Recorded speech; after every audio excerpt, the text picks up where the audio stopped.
বইমেলার শেষ দিনে লেখক পাঠকদের পদচারণায় মুখর মেলা প্রাঙ্গণ। সকালে শিশু চত্বরে গল্পের আসর এবং পাপেট শোতে উচ্ছ্বাসে মেতে ওঠে শিশুরা। ছোটদের বইয়ের স্টলগুলোতেও ছিল ভিড়। প্রথম প্রহরের বিক্রিতে সন্তুষ্ট বিক্রেতারা। কর্তৃপক্ষ বলছে, আগামীতে ডিজিটালের মাধ্যমে কিভাবে প্রকাশ বাড়ানো যায় সে বিষয়ে নির্দেশনা দেওয়া হবে। অমর একুশে বইমেলার শেষ দিনে সকাল থেকেই ভিড় ছিল চোখে পড়ার মতো। মেলায় লেখক পাঠকের উপস্থিতি ও বিক্রি ভালো ছিল বলে জানান বিক্রেতারা।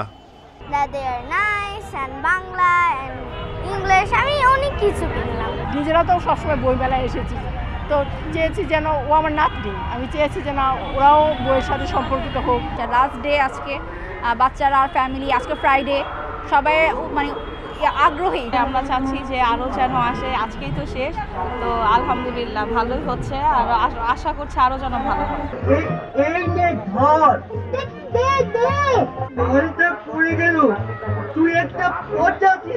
মূল আকর্ষণ সিসিমপুরের আয়োজন না থাকলেও বিভিন্ন কার্টুন, গল্পের আসর ও পাপেট শোতে উচ্ছ্বাস উদ্দীপনায় মেতে ওঠে শিশুরা।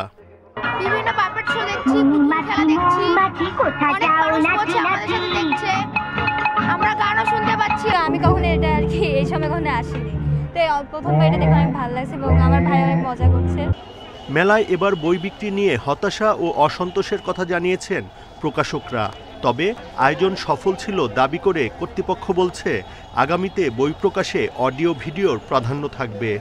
সবারই বিবেচনা করে দেখা উচিত যে কেন বইয়ের কাছ থেকে মানুষ ফেরত যাচ্ছে কেন? এটা কি ভালো বইয়ের অভাব, বিপণনের অভাব, নাকি আমাদের মনস্তত্ত্বের মধ্যে পরিবর্তন ঘটেছে?